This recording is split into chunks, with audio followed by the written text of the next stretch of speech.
eu acho que haverá mais perguntas do que uma explicação minha a dar, porque o que eu tinha que explicar está explicado no livro. Mas há um ponto ali que eu não expliquei no livro e que pode servir de introdução para justificar o enfoque que eu adotei ali. Vocês vão reparar que no curso da exposição que eu estou fazendo ali, eu começo, vamos dizer, com ideias que são historicamente conhecidas como sendo de Descartes, e aos poucos tentando sondar o sentido mais profundo, ou pelo menos o sentido existencial dela, o sentido que eles tinham efetivamente para o próprio Descartes. Chego a mudar o enfoque gradativamente de um mero problema epistemológico, gnesiológico, para um problema de psicologia do próprio Descartes. Isso não quer dizer de maneira alguma que eu esteja aderindo à teoria do Nietzsche de que toda filosofia se resume, no fim das contas, à psicologia do seu autor.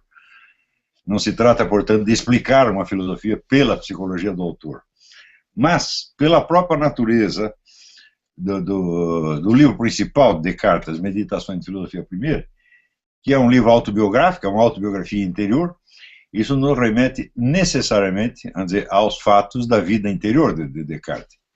De modo que ele está narrando ali como ele chegou a determinadas conclusões, partindo do estado de confusão que ele estava na juventude, por causa de ensinamentos recebidos que lhe pareciam incoerentes ou não suficientemente fundamentados, até chegar, através de uma série de peripécias, à certeza do ego cogitans, o eu pensante que tem certeza da sua própria existência, porque justamente no instante que ele está duvidando dela, ele está pensando, e para pensar é preciso existir. Esse é o trajeto que ele percorre. Ora, esse trajeto é nitidamente autobiográfico, tá certo? Então, eu vejo que não temos alternativa, senão sondar o sentido desses acontecimentos, tal como o próprio Descartes os vivenciou. Ou seja, como é uma narrativa, mas a narrativa está em grande parte construída com termos filosóficos e conceitos filosóficos gerais, nós às vezes temos que escavar um pouco para dentro desses conceitos para ver o que eles significavam para Descartes, não só no sentido convencional dos termos, no sentido dicionarizado dos termos, mas o que significavam concretamente para ele no instante em que ele estava registrando a sua experiência. Isso, evidentemente, coloca um problema temível, que é o seguinte: ele está realmente registrando a sua experiência? Isso que ele nos apresenta como uma autobiografia interior corresponde efetivamente à biografia tal como foi vivenciada, ou é uma espécie de transposição estética que ele está fazendo? Quer dizer, é uma história real ou uma história conjetural que, na melhor das hipóteses, resume e condensa a experiência real? Então, sem obter uma certeza sobre esse ponto, fica difícil você entender o alcance do que René Descartes está dizendo. Então, e quando eu falo alcance, eu quero dizer, entre outras coisas, em que medida ele acreditava mesmo no que ele estava dizendo, ou em que medida ele estava apenas fazendo um experimento imaginário, uma conjeturação plausível e assim por diante. Ele garante que tudo aquilo aconteceu mesmo, ou seja, que é uma narrativa efetiva de pensamentos que ele realmente pensou e na ordem que os pensou. Mas nós temos que levantar várias outras perguntas, quer dizer, essas perguntas não podem, as perguntas que ele colocou para si, simplesmente não podem ter aparecido exatamente naquela ordem, porque foi um processo que durou quase 30 anos, desde os primeiros estudos de juventude até o ponto em que ele está, em que ele descobre a ideia do cogito e escreve as Meditações de Filosofia Primeira. Portanto, de cara, nós entendemos que há uma diferença entre o plano narrativo e o plano lógico. Quer dizer, ele não está fazendo exatamente uma narrativa. Ele diz que é uma narrativa, mas não é propriamente isso. É uma dedução lógica que ele está fazendo, é uma investigação lógica que ele está fazendo, condensando, portanto, experiências que foram vividas ao longo de 30 anos, entremeadas de outras experiências. Quer dizer, na verdade, a experiência vivida não teve aquela linearidade que aparece no livro das Meditações, o que já nos coloca milhares de problemas de interpretação do texto. Evidentemente, eu não fui o primeiro a perceber isso.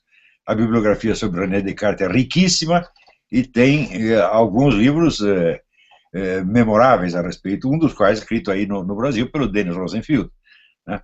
Sem contar, vamos dizer, os clássicos do cartesianismo, como Marcel Guerroux, Descartes, Segunda Ordem das Razões, e uma série de outros.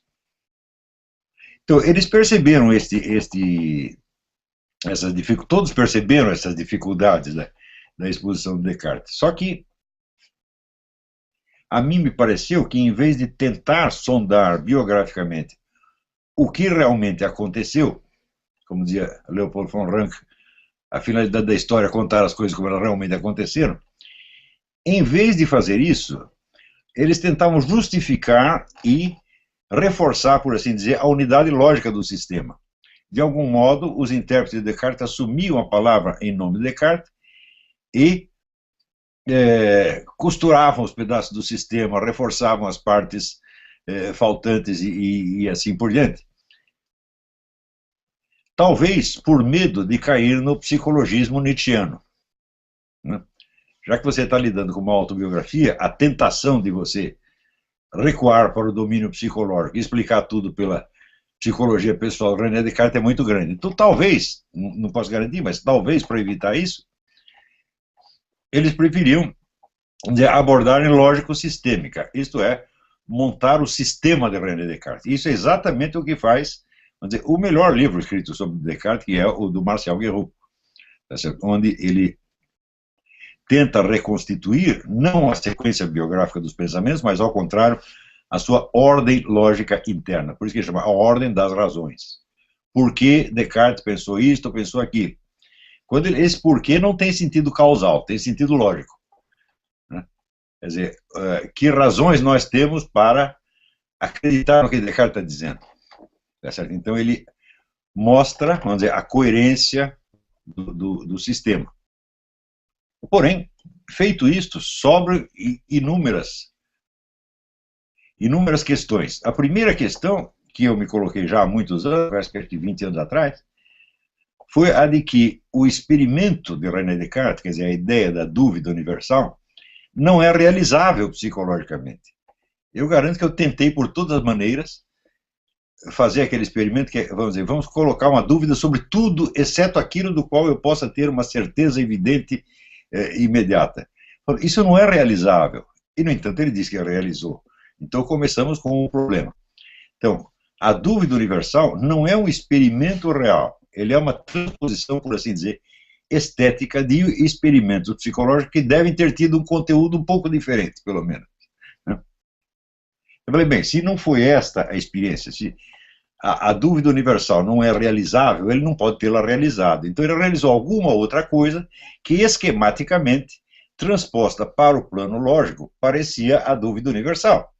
Então vamos ver que experiência foi essa. E comecei a sondar, e aí me surgiu uma segunda pergunta. Por que Descartes apela a este método da dúvida universal? Para chegar a tal ponto, o indivíduo precisa ter, não digo uma dúvida universal, mas muitas dúvidas. Ele precisa estar, por assim dizer, num mar de dúvidas, né, que o induz ao ponto de dizer, então vamos duvidar de tudo de uma vez, para ver se a gente resolve essa questão. Eu falei, mas por que ele estava tão em dúvida? Ele diz que é por causa de pontos fracos ou incoerências que ele notou no ensinamento recebido no Colégio dos Jesuítas, onde ele estudou, o Colégio La Flèche. Porém, não pode ser isso, porque ao longo da biografia de Descartes, você vê que ele vivenciou muitas situações que já denotavam um estado de dúvida causado por outras coisas completamente diferentes. Por exemplo, o fato de que ele lutou em dois exércitos, um exército católico e um exército protestante.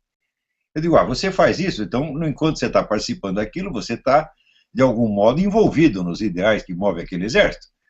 Tá certo? Então você luta de um lado, luta do outro, e de algum modo você acredita nos dois. E pronto, está aí instalado o estado de dúvida. Segundo, ele, o tempo todo, ele declara sua estrita ortodoxia católica, mas todos os seus pensamentos foram desenvolvidos na Holanda ao fio de conversações com teólogos protestantes. Mais ainda, né, ele, quando tem uma filha, ele manda batizar na igreja protestante. E consta, isso já não é tanta certeza, mas há indícios fortes de que ele casou com a mãe da menina na igreja protestante. Tá certo? Há também alguns indícios que apareceram numa biografia recente de que ele fosse um agente secreto jesuíta atuando no meio protestante. Tá certo? Então eu falo, pai, essa vida aí está cheia de dificuldades e ambiguidades. Esse sujeito vivenciou situações que deviam, por assim dizer, puxar a sua inteligência para lados opostos, né? E, naturalmente, instalar um conflito. Então, de cara, temos esta conclusão. As dúvidas de René Descartes não nasceram todas do ensinamento recebido no Colégio La Flèche, mas de sucessivas situações ambíguas que ele viveu. Por exemplo, se você tem essa profunda imersão no mundo protestante, ao mesmo tempo em que você se considera um católico sério e sincero, é impossível que você não tenha alguma dúvida, porque os dois lados lhe parecem, de algum modo, ter razão.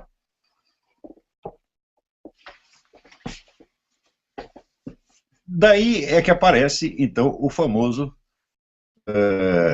documento dos 3 sonhos que Descartes teve na Alemanha, numa dessas inúmeras viagens dele. Mas antes disso também, uma outra coisa que me chamou a atenção foi a formidável biografia de Descartes por Maxime Leroy. E a biografia chama-se Descartes, o filósofo mascarado, Le Philosophe Masqué.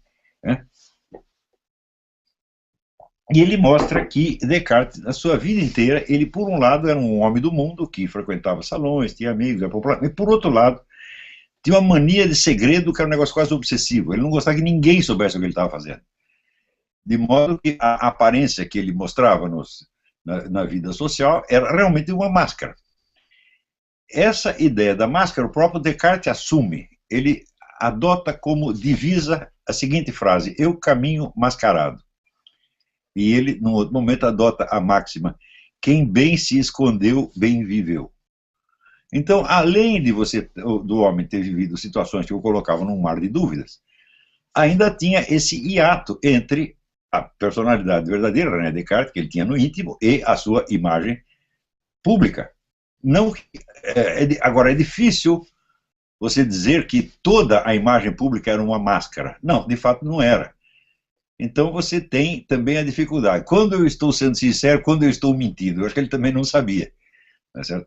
Então, em suma, é uma vida que, por todos os lados, sugere a dúvida, a incerteza e a necessidade de buscar um ponto de apoio, um ponto arquimédico, como diria o Mário Ferreira dos Santos. Tá certo?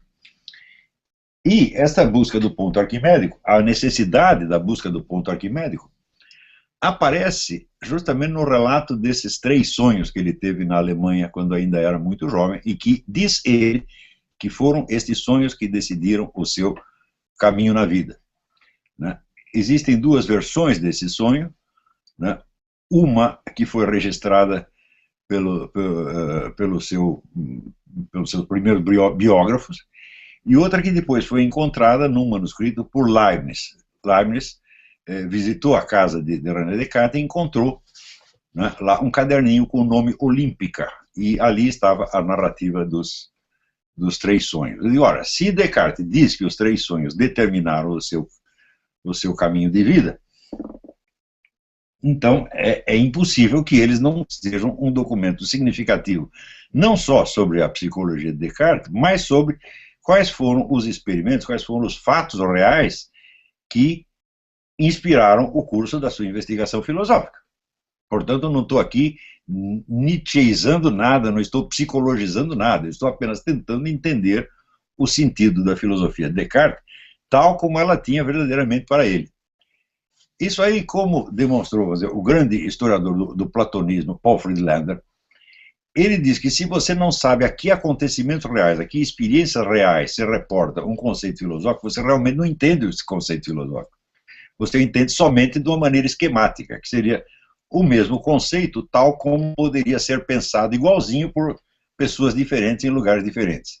Em suma, você está reduzindo a linguagem filosófica a uma linguagem científica, o que é uma operação que nunca dá certo. Por quê? Porque a linguagem científica ela sempre parte de distinções convencionais sobre as quais ela não retorna criticamente mais. Por exemplo, quando uma ciência delimita o seu território de investigação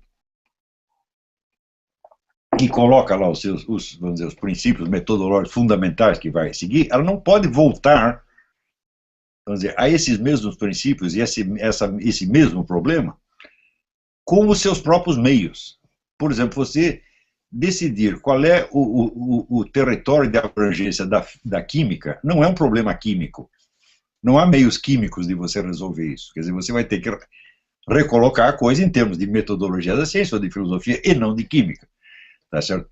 Portanto, isso é a mesma coisa que dizer que nenhuma ciência se interessa pela fundamentação dos seus conceitos básicos.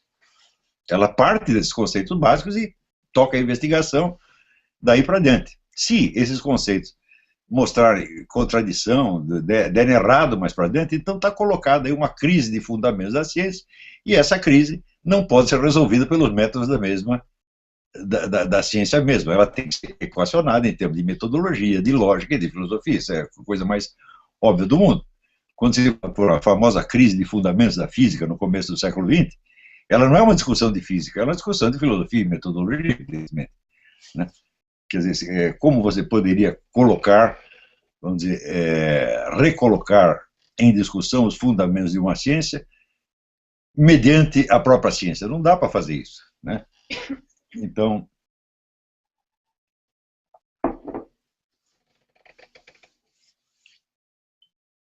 isso quer dizer que, segundo Paul Friedlander, vamos dizer, os conceitos filosóficos eles estão a meio caminho entre a linguagem usual, ou a linguagem literária, se quiser, e os conceitos científicos. Eles são justamente a elaboração da experiência, desde o caminho que vai até desde as impressões imediatas, que são expostas na linguagem comum e na linguagem literária, até a estabilização em conceitos científicos.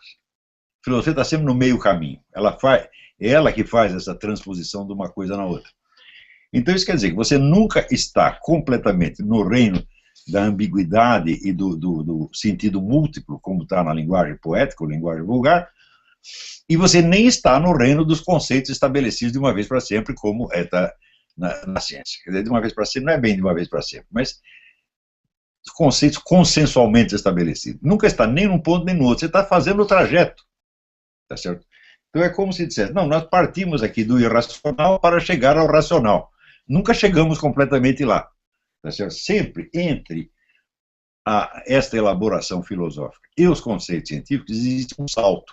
Este salto é dado por uma decisão metodológica que o cientista toma. Diz, olha, a nossa ciência investiga isto aqui, dentro desses limites e com esses métodos, e todas as questões que estão para trás disso vão ficar para depois. Essa é uma discussão filosófica na qual não nos meteremos.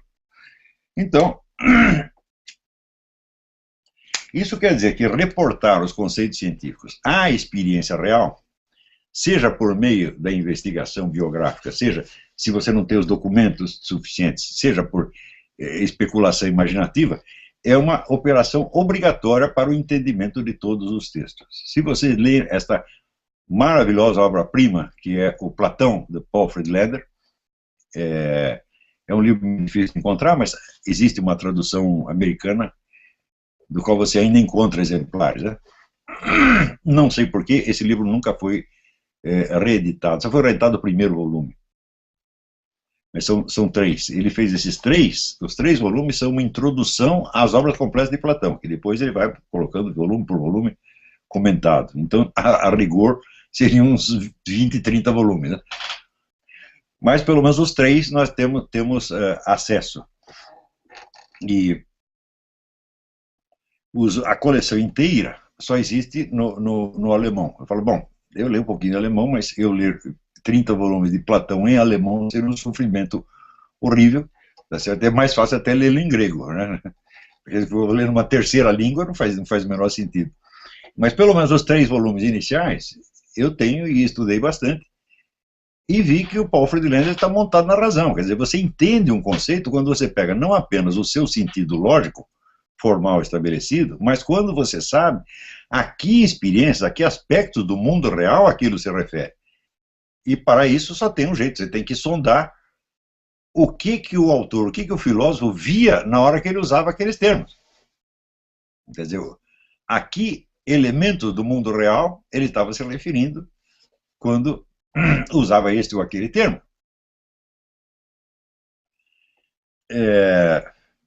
No caso de Descartes, tem muitos filósofos que você só pode investigar isso por meio imaginativo, você tem que supor e tentar recompor a biografia mental do cara para isso. Mas no caso de Descartes nós temos todos os documentos, não só ele escreve essa autobiografia interior, como ele nos deixa uma narrativa dos três sonhos que para ele foram o capítulo decisivo da sua vida. Então, bom, só não entende quem não quer, né? Em geral, esses três sonhos parecem tão enigmáticos que, das duas, uma, ou você parte para um psicologismo total, ou você esquece aquele assunto e considera aquilo apenas, vamos dizer, um acontecimento biográfico que não tem importância para a interpretação da filosofia final. A maior parte dos intérpretes pegam esses três sonhos e varam para baixo do tapete porque não sabem o que fazer com eles. Outros, como o próprio Maxime Leroy, tentam chegar a uma compreensão psicológica. Ele queria tanto entender isso que ele mandou os sonhos para o Freud, pedindo que o Freud interpretasse. Freud já estava muito velho, cansado, mas mesmo assim prestou atenção e deu uma resposta muito gentil, dizendo o seguinte: olha, uma interpretação não dá para fazer, porque todo o meu método foi desenvolvido para analisar o paciente vivo e presente no consultório, né, e não para analisar documentos escritos. Porém, uma coisa é certa: esse tipo de sonhos é o que eu chamo sonhos vindo do alto. Sonhos vindo do alto não quer dizer revelações divinas, quer dizer apenas sonhos que vêm, vamos dizer, da parte mais alta da inteligência do sujeito. Não vem propriamente do id, né? E que, portanto, tem, vamos dizer, uma função estruturante sobre o resto da psique. Então, muito bem, se são sonhos vindo do alto, então isso significa que eles dão uma indicação bastante precisa de quais eram os temas mais altos e complexos que estavam se agitando na cabeça de René Descartes naquele momento. Muito bem, eu não vou aqui reproduzir toda a análise que eu faço dos sonhos, mas a minha conclusão é o seguinte: na exposição que Descartes faz da sua filosofia, nas Meditações de Filosofia Primeira, que são o seu livro mais importante, ele recorre à hipótese, uma hipótese que ele chama do gênio mau. Então ele diz: vamos supor que eu esteja enganado em tudo, porque quem criou o mundo foi um gênio mau, um verdadeiro espírito de porco universal, tá certo? Que criou todas essas impressões sensíveis só para me enganar, tá certo? E ele, então, ele começa a elaborar esta hipótese. E eu pensei o seguinte, falei, bom, a maior parte dos intérpretes considera, inclusive Marcel Guerroux, considera o gênio mau um artifício literário, ou até um artifício cognitivo inventado por Descartes para expor ideias filosóficas. Porém, analisando aqueles sonhos que ele teve aos 20 e poucos anos, você vê que o gênio mau estava presente e que em algum momento ele realmente se sentiu enganado por um gênio mau. E ele expressa isso no primeiro dos sonhos de uma maneira totalmente ambígua e paradoxal. Ele diz que ele estava indo para uma igreja para rezar, e que no meio disso aparece um vento muito forte que o está empurrando na direção da igreja. E ele interpreta este vento como sendo o gênio mau. Note bem, o vento é um símbolo tradicional do Espírito Santo. Né? Tá certo? E o vento, se o está impelindo para ir à igreja, então ele está fazendo o serviço normal e habitual do Espírito Santo, que é impelir as pessoas a fazer exatamente isso. Mas ele interpreta aquele vento como sendo o gênio mau. No meio do caminho, ele passa por uma pessoa que ele esquece de cumprimentar, e daí ele fica muito preocupado, esqueci de cumprimentar aquela pessoa, tenho que voltar e cumprimentar. Então ele volta e cumprimenta. Depois, daí começa o vento de novo, e o vento é tão forte que ele não consegue se apoiar no seu pé direito, só o pé esquerdo está funcionando. E o Freud diz que o pé esquerdo é tradicionalmente um símbolo do que é a transgressão. Então, um comportamento transgressivo. Quando ele está indo de novo para a igreja, impelido pelo vento, tem uma segunda pessoa que o chama e diz: olha, eu trouxe aqui um presente para você, né, de uma outra cidade, uma outra pessoa mandou um presente. Esse presente é um melão. Tá certo? Na época, os melões dessa região tinham a fama de ser os melhores do mundo. Então, o Freud diz, bom, o melão representa, evidentemente, algum objeto de prazer, algo que ele gostava muito, tá certo? E Descartes, ele interpreta o melão como representando a solidão que ele desejava para poder se dedicar às suas investigações. E, bom, essa interpretação parece um pouco forçada. O melão certamente devia significar algo até mais atrativo do que a mera solidão. Então,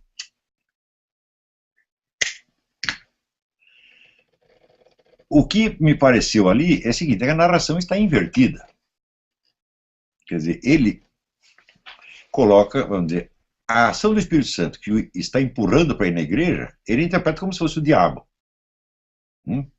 E a tentação do mundanismo, quer dizer, você deixa de ir na igreja só para você cumprimentar uma pessoa, quer dizer, um ato de, é o que a igreja chama de respeito humano.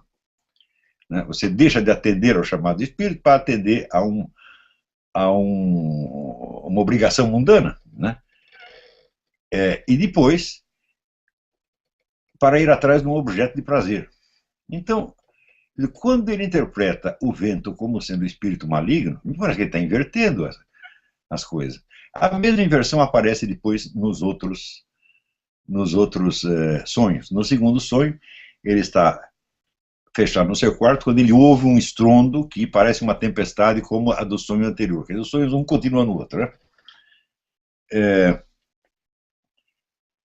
Só que daí começa a aparecer uma série de luzinhas dentro do quarto e ele sente que ele está abrigado dentro do quarto, isolado, portanto, da tormenta. Então, ora, na medida em que o vento simbolizava o espírito, você vê aí um conflito entre o espírito e a mente individual de René Descartes, a mente pensante. A mente pensante é o quarto onde ele se fecha. E as luzinhas separadas são os vários conceitos que ele vai usar para pensar. Então você tem, vamos dizer, um conflito entre o apelo do espírito e o desejo da mente de dominar a situação.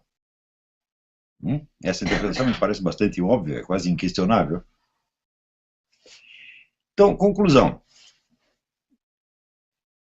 Descartes estava realmente com medo do gênio mau, mas ele estava identificando o gênio mau na direção contrária. Então, o gênio mau para ele é aquilo que está fora e acima da sua mente. E o domínio onde ele busca abrigo é a mente fechada em si mesma, quer dizer, a mente raciocinante. Então, resultado, o gênio mau não é um artifício literário. O gênio mau é o problema das meditações. Então, bom, então temos que inverter essas interpretações clássicas, tá certo? E dizer qual é o problema de que as meditações estão tratando realmente. Não é só o problema de uma dúvida intelectiva, é o problema de um drama teológico, no fim das contas. O medo do diabo, o medo da danação, tá certo? E a dificuldade de conceber de que lado está Deus e de que lado está o diabo. Problema quase inevitável quando você frequentou profundamente ambientes católicos e ambientes protestantes, tá certo? E você não tem certeza de qual está certo, né? Então, no fim das contas, o problema do Descartes, o medo que ele tem do gênio mau, de ser do engano total e universal, é o medo daquilo que na religião se chama a segunda morte, a morte da alma. E este é o tema central das meditações. Então essa foi a interpretação que eu dei. Note bem que, em momento algum, eu caí na tentação de psicologizar, né? Eu estou dizendo que o filósofo mascarado mascarou a sua problemática filosófica numa segunda problemática, por assim dizer, mais manejável e menos atemorizante.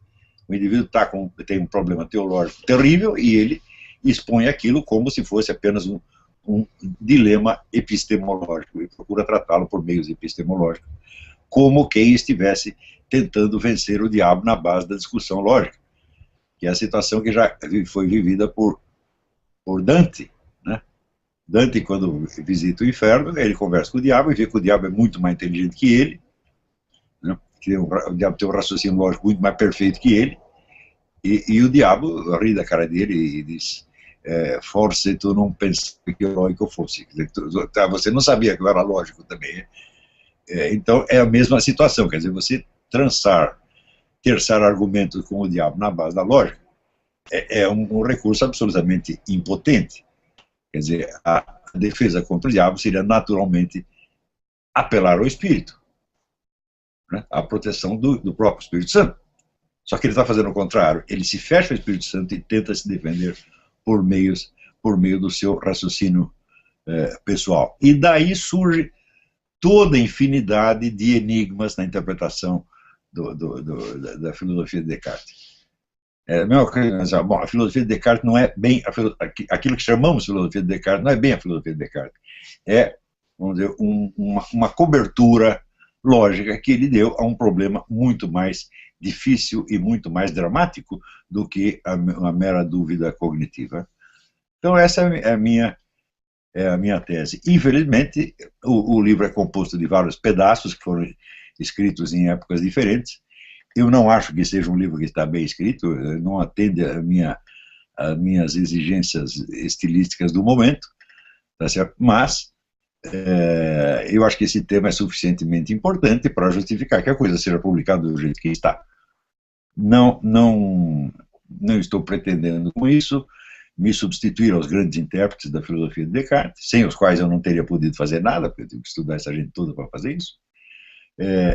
Nem estou propondo ali uma mudança radical na interpretação total do sistema de Descartes, mas apenas chamando a atenção para um ponto que me parece que os intérpretes clássicos não pegaram direito. Exatamente como eu fiz no livro do Aristóteles, tá certo? Eu não estou propondo, ali não estou propondo a reinterpretação integral da filosofia de Aristóteles, mas apenas chamando a atenção para um ponto que, ao longo dos milênios, só dois tinham percebido, de passagem, que foi São Tomás de Aquino e Avicena. Eles se referem àquilo de passagem e não voltam mais ao assunto. Então eu decidi que, bom, se eles perceberam isso e ninguém mais percebeu, isso deve ser importante, e vamos voltar lá. E eu não sei quais as consequências que isso tem para a interpretação geral do sistema de Aristóteles, como também não sei que importância esta minha interpretação das meditações pode ter para a interpretação geral do sistema de Descartes, e nem me interessa, né? Quer dizer, eu não sou eminentemente um intérprete de filósofos do passado, eu não estou investigando nem Descartes nem Aristóteles para entender Aristóteles ou Descartes em termos de história da filosofia, quer dizer, mas estou tentando enfrentar certos problemas filosóficos que são meus de alguma maneira. E para isso usa os livros de filosofia como pontos de apoio, como muletas, tá certo? E não como objetos de interesse em si mesmo. Então, está aí feito o serviço, não muito bem feito, mas está feito. Se tiverem perguntas, eu estou à sua disposição.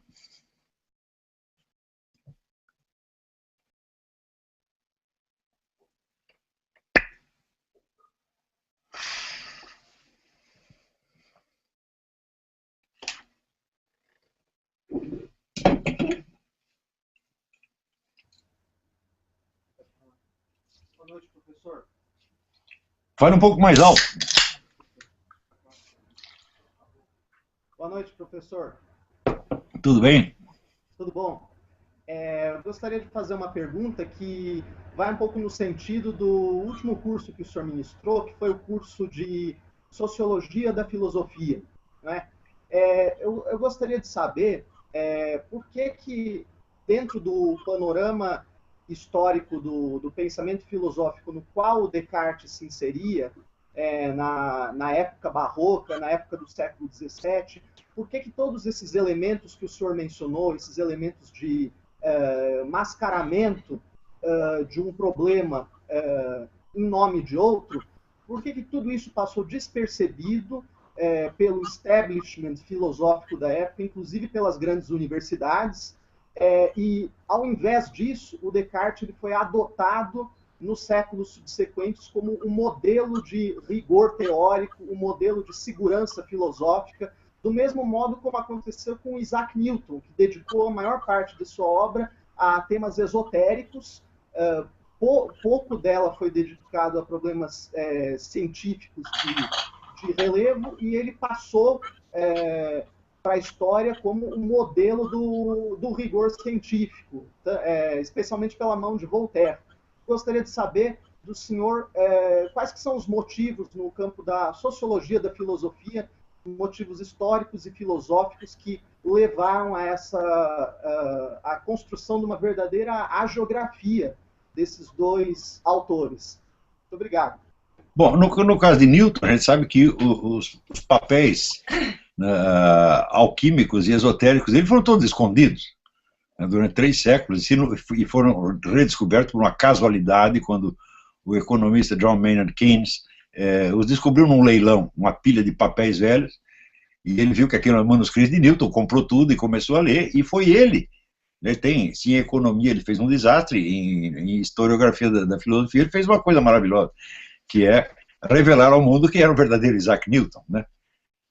Inclusive, a própria teoria da gravitação universal, para o Newton, era apenas um capítulo de uma imensa concepção teológica que ele estava desenvolvendo. Ele era um cristão a seu modo, mas ele não acreditava na Trindade. Ele tinha a ideia de uma espécie de religião da unidade absoluta, como se fosse um islamismo cristão, né? Então não tem Trindade, só tem o Deus único absoluto. E tudo que ele fez na vida foi para demonstrar isso, inclusive a gravitação universal. Então quer dizer que, destacada deste conjunto, a lei da gravitação universal assume um sentido exclusivamente científico, no sentido atual da coisa. Quer dizer que uma teoria que deve ser investigada em si mesma, sem referência ao seu sentido filosófico último, que era exatamente o contrário do que Newton queria. Ele queria que aquilo fosse compreendido dentro do seu esforço geral. Eu acho que ele se considera mais um profeta e um fundador da religião do que um cientista acadêmico no sentido atual. Mas, como ninguém sabia o que fazer com aquilo, e como, na época, né, havia uma luta ideológica muito, muito forte, né, sobretudo era a disputa das universidades, né? Então, a partir de 1300, o pessoal começou a descobrir que as universidades eram uma força política terrível, então os poderes constituídos da época começaram a disputar para ver quem que ia mandar nas universidades, e a disputa era, sobretudo, entre a Igreja, o Vaticano e os novos poderes nacionais que estavam surgindo, as monarquias nacionais. E, no fim, a Igreja ganha a parada e ela consegue controlar as universidades. O resultado imediato é que surge uma outra intelectualidade extra-universitária, Descartes não era professor universitário, Galileu, vamos dizer, passou pela universidade muito pouco tempo, a maior parte da sua influência foi fora, tá certo? E assim por diante. Então a intelectualidade que não é formada pela classe universitária, mas que é formada na corte. A maior parte dos envolvidos nesse processo eram nobres ou pessoas sob a proteção do nobre, como Leibniz, por exemplo. Leibniz nunca foi um nobre, mas ele era bibliotecário de um nobre, fazia todo o seu trabalho sob a proteção da corte, e não era de maneira alguma um homem do meio universitário. E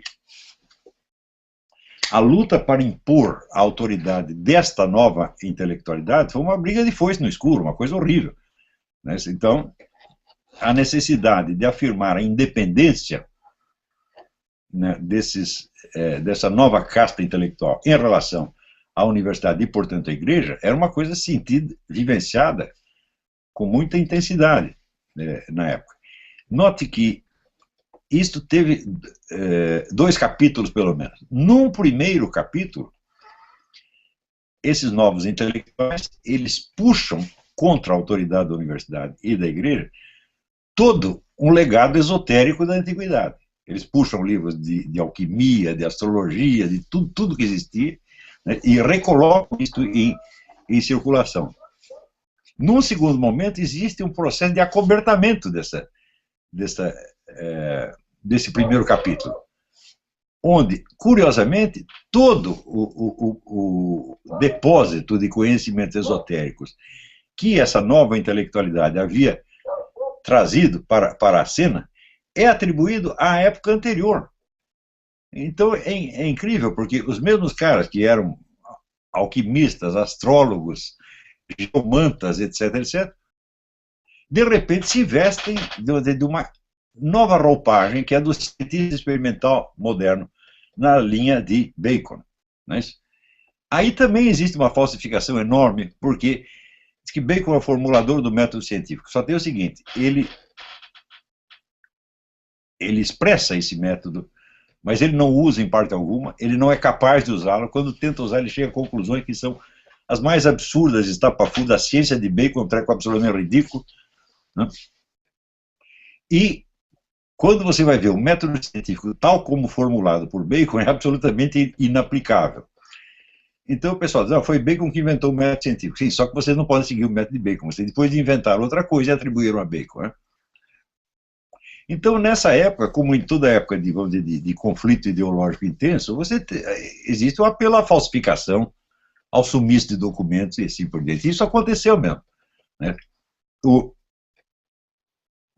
Agora, quando a gente diz isso para pessoas de cultura ginasiana, elas ficam muito chocadas, porque elas aprenderam física, né, no ginásio, e acham que aquilo é a última palavra e que ninguém nunca mais discutiu aquilo. Todas essas coisas que eu estou falando não são novidades, não sou eu que descobri, isso aí está aí em circulação entre os historiadores da ciência há 50 anos, pelo menos. Tá certo? E, por exemplo, quando eu disse que todo o edifício da teoria da gravitação universal de Newton se baseia em 2 conceitos metafísicos absolutamente impossíveis de provar, que é o conceito de espaço absoluto e tempo absoluto, isto é, o espaço sem coisas dentro e o tempo sem acontecimentos, tempo como duração pura. E, bom, são conceitos metafísicos, você talvez possa até defendê-los metafisicamente, mas, em termos de ciência experimental, isso é absolutamente inacessível. Você não pode descobrir um espaço absoluto por meios experimentais. Daí entravam aqui professores de universidades dizendo, não, todos os conceitos do Newton foram obtidos por experimentação e observação. Onde que ele observou o espaço absoluto? Isso é absolutamente impossível. Né? Quer dizer, um espaço sem absolutamente nada dentro, e Newton foi lá e observou isto. Mas se Newton observou o espaço sem nada dentro, é porque ele estava dentro do espaço. Né? Então, no mínimo, Newton tinha que... é um objeto que está dentro do espaço. Né? E daí as pessoas ficam chocadas. Então, onde já se viu, ele está contestando Newton, ele está contestando a lei da gravitação. Não, em primeiro lugar, existe um preceito de lógica, que você contestar as provas de uma afirmação não é contestar a afirmação. Você pode fazer uma afirmação certa e oferecer provas falsas, e a afirmação continua verdadeira. Portanto, você colocar, vamos dizer, em dúvida estes conceitos, em nada impugna a teoria da gravitação Quando eu explicava essas coisas, eu achava que a compreensão disso seria imediata, mas eu descobri que não apenas não é imediata, mas para certas pessoas é impossível. Eles não chegam a entender isso de jeito nenhum. Tá certo?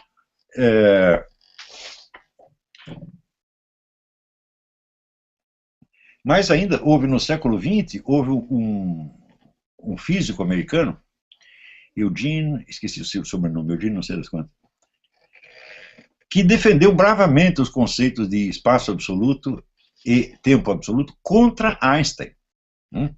Então ele era um newtoniano de estrita observância, era um dos maiores físicos americanos. Ele podia estar errado nisso, né? E é curioso as pessoas ficarem tão chocadas quando eu estou dizendo que os conceitos de espaço absoluto e tempo absoluto de Newton não têm sentido científico, quando, na verdade, toda a obra de Einstein consistiu justamente em contestar essas duas coisas. A teoria da relatividade chama a teoria da relatividade porque ela está dizendo que não existe espaço absoluto e não existe tempo absoluto. Ou seja, quer dizer, você repete uma coisa que é a própria base da ciência do Einstein, e as pessoas ficam chocadas porque eu estou atacando a lei da gravidade, estou contestando Newton. Digo, mas, meu Deus, é uma coisa tão caipira, tão boboca, que não dá vontade de discutir, dá vontade de bater nessas pessoas, sabe? Dá vontade de violar a lei da palmada, está entendendo? Baixar a calça do sujeito e pá, pá, pá, pá, pá, dizer, vai estudar, vagabundo. Né? É uma coisa terrível, que no Brasil a gente passa por essas coisas que não são humilhações para mim. Quer dizer, o sujeito vem e se humilha na minha frente. Eu digo, por que você quer que eu veja isto, meu Deus do céu? Eu não estou afim de fazer você passar vergonha. Para com isso, né? Quer dizer, o sujeito aparece aí vestido de Carmen Miranda, com abacaxi na cabeça, né? E um bigode, né? Quer dizer, por que ele vem mostrar essas coisas para mim? Eu não quero ver isso, né? Mas, vamos dizer, a macaquice brasileira, quer dizer, macaquice papagaiada, né? Parece incoercível. As pessoas, quando falam essas coisas, elas vêm e falam num tom de autoridade, que é uma coisa impressionante, impressionante, entendeu? Eu, sinceramente, eu não entendo o que está acontecendo no Brasil, eu não vejo, nunca vi nenhum processo similar em parte alguma do mundo, já revirei a história, falei, olha, uma estupidez tão profunda nunca houve no mundo. Se você vê, por exemplo, a gente estuda, né, ali no Karl Kraus, a gente vê a decadência da cultura alemã no período que preparava a ascensão do nazismo. Mas, meu Deus do céu, aquela cultura alemã decadente, comparada com o Brasil de hoje, é como você comparar Atenas com Vila Nhoconhece, tá entendendo? Então, no pior, a situação pior que eles tinham, ainda era para nós um negócio quase paradisíaco, né? Então, está ficando cada vez mais difícil conversar com essas pessoas, né? O mais certo é mandá-los logo para aquele lugar. Mas, se a gente faz isso, daí eles dizem, não, ele só xinga, ele não argumenta. Então não tem jeito, meu filho. Se eu argumento, você não entende. E se eu mando você para aquele lugar, você diz que eu não argumento. O que eu posso fazer? É tudo isso, olha, visto de longe é cômico, mas para quem está aí não deve ser brincadeira. Entendeu? Então, o que houve foi realmente, vamos dizer, uma ocultação para criar, vamos dizer, a imagem do cientista moderno como se ela fosse a imagem inspiradora de todo o movimento de renascimento científico. Quando esse renascimento científico surge exatamente mediante a escavação e reingresso de todo o esoterismo da antiguidade, esoterismo e ocultismo. Quer dizer, a grande época da astrologia, da alquimia, etc., foi o Renascimento. Eram coisas que até durante a Idade Média despertavam pouquíssimo interesse. Se você vasculhar, por exemplo, todos os autores escolásticos, você vai encontrar uma ou outra referência a isso, mas como um assunto marginal. Né? Santo Tomás de Aquino, por exemplo, ele dedica lá 5 capítulos da Suma contra os Gentios à questão astrológica, a qual ele dá pela primeira vez uma formulação científica. Ele coloca assim, os limites da investigação no que diz respeito à astrologia. Mas, para ele, isso é um acontecimento marginal. Mas, para todo esse pessoal que vem em seguida, como Marcílio Ficino, isso, magia, astrologia, alquimia, era o suprassumo. Né? Então, nós temos que ver que, vamos dizer, todo este movimento de ideias na época foi uma espécie de revolta do ocultismo contra a igreja. Mas daí isso não pegou bem, e decidiram mudar a história. Por exemplo, quando você vê qual é a grande instituição que representa as ciências modernas, né? A Royal Society na Inglaterra. Quem fundou a Royal Society? Elias Ashmole, que era um alquimista. Né? Então, toda a história desse período tem sido reexaminada pelos historiadores há mais de 50 anos, e chegando à conclusão de que a maior parte das noções populares a respeito, que são transmitidas de ginásio até a universidade, são balelas, são lendas. Né? O caso, por exemplo, teve esse rapaz chamado Pirula, né? Que começou a discutir. Eu citei uma carta da Alexander von Humboldt, de 1820 e pouco, em que ele dizia, olha, todos nós sabemos que não existe nenhuma prova do heliocentrismo. Então eu citei isso como prova, vamos dizer, de falsificações históricas e até científicas que tinham sido comuns na época. E daí ele disse, onde já se viu? No tempo de Humboldt eles não sabiam isso, e mais aquilo, e mais aquilo. Botou todas as provas do heliocentrismo descobertas depois. Eu digo, mas escuta, peraí, entre Copérnico e Alexander von Humboldt passam-se 300 anos. Copérnico nasceu em 1470 e pouco, e Humboldt nasceu em 1760 e pouco. Então, durante 3 séculos, você pega uma teoria que é imposta para todo mundo e não tem prova nenhuma. Se descobriram prova depois, falaram, bom, isso não modifica em nada o que aconteceu ali. Mas parece impossível as pessoas entenderem essas coisas, porque no Brasil de hoje, todo mundo está irritado com alguma coisa, está nervoso, está bravo, está com medo. Então, quando ele se sente atacado e começa a se defender, daí você diz, mas espera, mas eu não estou batendo em você. Eles começam a assumir, não, a defesa da ciência moderna. Eu falei, escuta, mas eu não estou discutindo o conteúdo da ciência moderna, estou discutindo a sua história, e dizendo que ela se impôs com falsificações. Muitas dessas falsificações, né, depois foram refundamentadas por novas descobertas que mostraram que aquilo que foi vendido como mentira era, de fato, verdade. Né? Por exemplo, a máquina a vapor, quando surge a máquina a vapor, ela vem com uma fundamentação científica falsa. Não quer dizer que a máquina a vapor não funciona.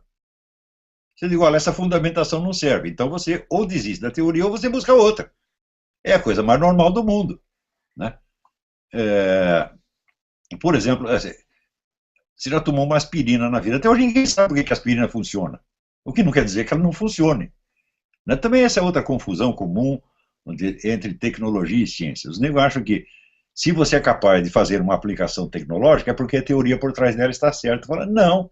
Se fosse assim, a máquina a vapor jamais poderia funcionar e a aspirina não deveria funcionar também. É assim como, por exemplo, você pega um sujeito e diz assim, me explica o que é uma carga elétrica. Ninguém sabe. Né? Isso não quer dizer que a eletricidade não funciona. Né? Para mim, pelo menos, funciona. Eu ligo o interruptor, acende a luz. Pô. Né? Agora, por que isso acontece? Ninguém sabe exatamente.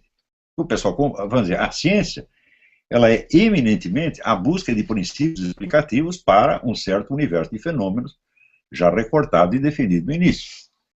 Né? Portanto, a ciência é sempre a unificação de fenômenos diversos sob uma teoria única. A teoria unifica um campo de fenômenos. Ora, a tecnologia funciona exatamente da maneira oposta. A tecnologia junta vários processos inconexos para produzir um efeito. Por exemplo, você diz, o funcionamento do computador depende da lógica binária. Eu digo, sim, mas também depende da indústria de plásticos. Né? E qual é o princípio comum entre a lógica binária e a fabricação do plástico? Nenhum. Então, a tecnologia, a racionalidade dela é a racionalidade da convergência de fatores separados para a produção de um efeito. Mas qualquer tecnologia é assim. Por exemplo, eu acabo de construir essas estantes aqui. Tá certo? Então, eu usei, por exemplo, um martelo. Né? Bom, você pode explicar fisicamente o funcionamento do martelo. Eu digo, bom, mas acontece que eu preciso carregar as tábuas também. Existe algum princípio que explica simultaneamente o funcionamento do martelo e a energia muscular despendida para carregar as tábuas? Não. No entanto, se falhar uma dessas duas coisas, não tem instante. Então, isso quer dizer o seguinte, nenhuma aplicação tecnológica jamais prova teoria nenhuma. E a característica do mundo moderno é precisamente onde o tremendo progresso da tecnologia e a confusão das ciências. A ciência às vezes não tem explicação para coisa nenhuma. Né? Tudo está em discussão na ciência, exceto no Brasil. No Brasil, a ciência é feita de verdades estabelecidas de uma vez para sempre. O que se passa no resto do mundo não interessa. O Brasil assim, é como se fosse um vale onde não bate o vento. Ninguém fica sabendo o que acontece em volta. Quer dizer, é o mundo do avestruz. Você meteu a cabeça no buraquinho e nada existe. Está provado que nada existe. Né? Porque eu não estou vendo nada. Então, tudo está em discussão e a tecnologia está ficando cada vez melhor. Cada vez mais poderosa. Ou seja, está provado que ela não depende, ela pode tomar inspiração, ela pode usar uma teoria científica ou 20 teorias totalmente inconexas para produzir um efeito. E consegue produzir. Então, por exemplo, você quer mandar um astronauta para a Lua. Então, bom, você vai precisar de toda uma série de conhecimentos de astronomia, de física, de eletrônica, Bom, mas você precisa treinar o astronauta. E aí depende que o astronauta tenha um equilíbrio psicofísico. Existe algum princípio comum que possa explicar o funcionamento do foguete e ao mesmo tempo o equilíbrio psicofísico do astronauta? Não. Mas você precisa juntar esses dois fatores para que a viagem espacial seja possível.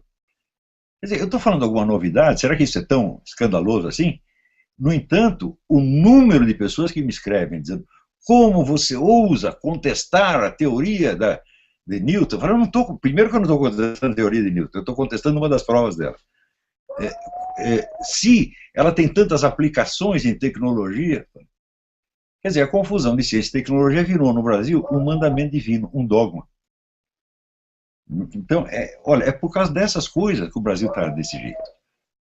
Se for procurar, vamos dizer, o grande culpado da situação brasileira, eu digo é o Ministério da Educação. Porque você não pode gastar tanto dinheiro para você formar tantos idiotas, tantos incompetentes, tá certo? Despender tudo isso, quer dizer, torrar um dinheiro maluco para formar pessoas que serão incapazes de desempenhar as suas funções. Isso é um suicídio. Basta isso para você destruir o país inteiro.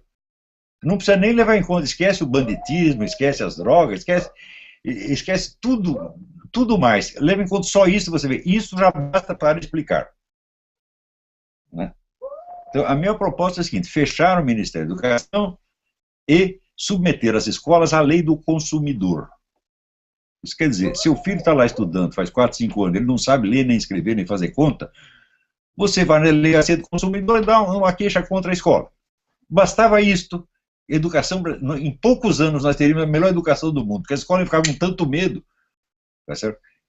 Que iam tratar de chamar profissionais competentes e, em vez de usar as criancinhas como cobaias de laboratório para experimentos malucos, como nesse negócio de Paulo Freire, iam apelar para técnicas já comprovadas. Né? Você vê o que consegue o Carlos Nadalim. O Carlos Nadalim, ele é muito melhor do que o Ministério da Educação inteiro. Por quê? Ele pegou técnicas que já existiam, que estão comprovadas, que todo mundo sabe que funciona. Né? Agora, os caras estão experimentando não sei o quê. E não é só no domínio da alfabetização, não, é em todos os domínios. Né? Por exemplo, agora no Brasil, todas as escolas, assim, os meninos são proibidos de fazer brinquedo de menino e são obrigados a fazer brinquedo de menina. Baseado na hipótese de que, se todo mundo ficar efeminado, nós teremos um mundo de paz. Tá certo? Quando que essa teoria foi testada? E, segundo lugar, quem disse que os meninos vão ficar efeminados? A minha ideia é o seguinte, existe a noção de sexo, que é a anatomofisiológica, e existe a noção de gênero, que é, sem dúvida, uma criação cultural. Até aí a teoria está certa. Só que só existem duas identidades de gênero possíveis. Ou aquela que coincide com o meu sexo, ou seja, com a minha forma anatomofisiológica, ou a que não coincide, aquela que nega. Agora pergunta, qual das duas é forçada e imposta pela sociedade? Os caras dizem que é a primeira. Isso quer dizer que Se o menino acha que ele é menino, é porque ele foi forçado a isso pela sociedade opressora. Mas se ele acha que é menina, então isso é uma tendência natural e espontânea dele, que ele não copiou de parte alguma. Formulando de outra maneira, mais simples, né, usando o procedimento algébrico, que é de simplificar as proposições, alguns meninos nascem meninas, mas nenhum nasce menino. E esta coisa está sendo imposta em todo lugar. Pior, quem fica bravo com isso, e os caras que reclamam, eles reclamam pelo aspecto moral, contra o efeminamento. Eu digo, mas isso não vai formar efeminados, vai formar idiotas. Por quê? No século XIX, todo menino era vestido de menina, pô. Usava aquelas camisolinhas até 4, 5 anos. Ninguém virou boiola por causa disso. Né? Mas, ao mesmo tempo, ele tinha os brinquedos de menino e podia brincar de menino. Podia brincar de guerra, brincar de índio, etc. Se ele quisesse, mas hoje não pode. Então, quer dizer, a aquisição de uma identidade sexual com proporcional à sua forma anatômica tornou-se proibida. E só pode assumir a outra identidade, que é a negação disso. Isso vai dar um trabalho mental, quer dizer que o nego, aos 30, 40 anos, ele vai estar buscando a sua identidade sexual ainda, quando naturalmente as crianças descobrem isso aos 3 ou 4 anos. Portanto, isso é uma fábrica de idiota. Quer dizer, se o pessoal gaysista, por exemplo, acha que isso vai espalhar gay pelo mundo, não vai. Não vai, porque nunca teve esse efeito. Até outro dia alguém botou a foto do Ronald Reagan, que era criança vestida de menininha, tá? Ele não ficou boiola por causa disso, como aliás ninguém ficou. Ainda no meu tempo se usava camisolinha, eu e meu irmão vestia camisolinha. Não é isso? E,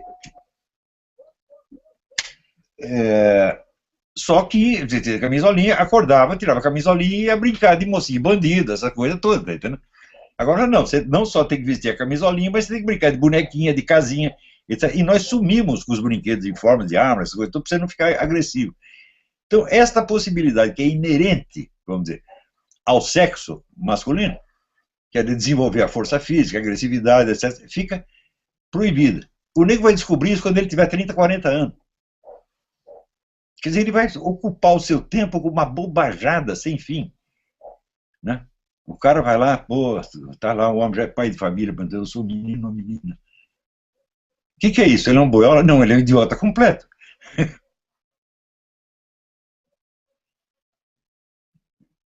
Tem mais alguma pergunta aí?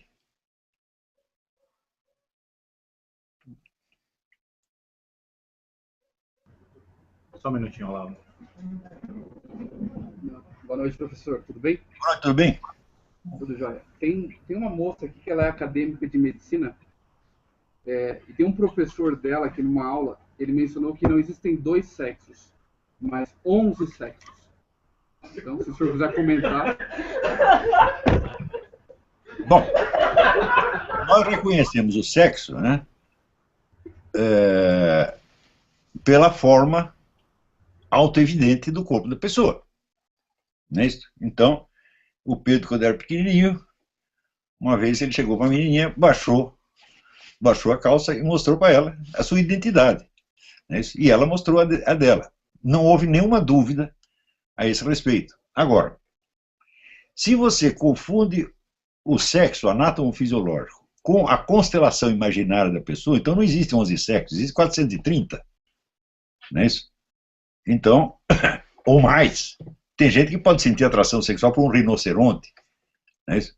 Então, tudo, quer dizer, se você vai fazer a identidade sexual depender do imaginário, você imagina aplicar isso, não a este problema, mas a outros problemas.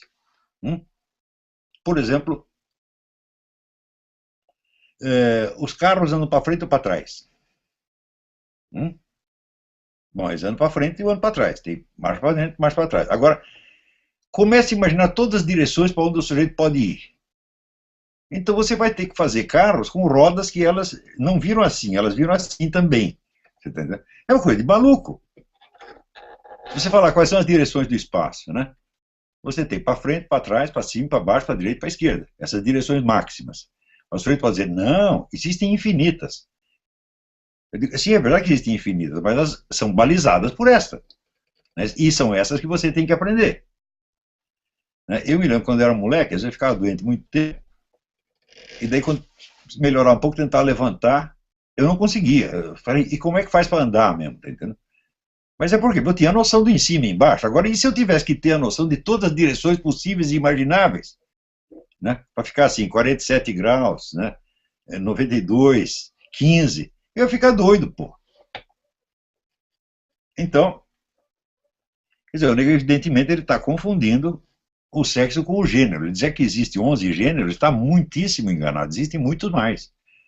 Porque se o gênero é uma constelação imaginária, criada em parte pelo indivíduo, em parte pela sociedade, nesse intercâmbio, então pode dar qualquer coisa. Existe, inclusive, a assexualidade. Eu conheço pessoas, conheço pelo menos 3 pessoas, que nunca tiveram o menor interesse sexual por quem quer que fosse e pelo que quer que fosse. Né? Então, a sexualidade é uma orientação sexual ou não? Ela é legítima ou não? Quer dizer, você obrigatoriamente tem que sentir atração sexual por alguma coisa. Né? Então, todas as pessoas, assim, eles não sabem pensar, eles são pessoas confusas, pô, e que querem impor a sua confusão, porque dependem dela para a sua segurança pessoal, para a sua autoimagem. Então, o negro tem lá atração sexual por tatu-bola, ele vai querer que todo mundo tenha atração sexual por tatu-bola, pô. Né?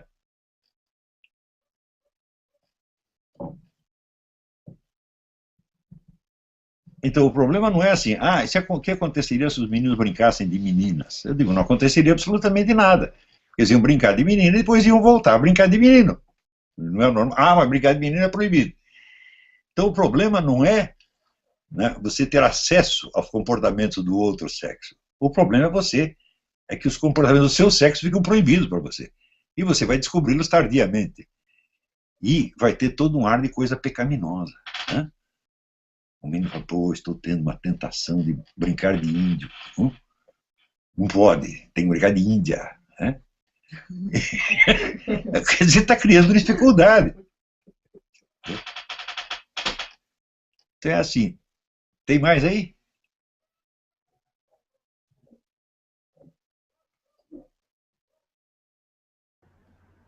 Acho que não, Olavo. Acho que Não, então, bom, já fomos longe demais, foi bem comprido isso aqui. Bom, acho que deu para dar uma ideia. Talvez essas explicações que eu dei para vocês fossem um prefácio oral do livro, né? E eu acho que isso coloca na perspectiva de qual é a área de interesse do livro. Claro que essas investigações elas podem ter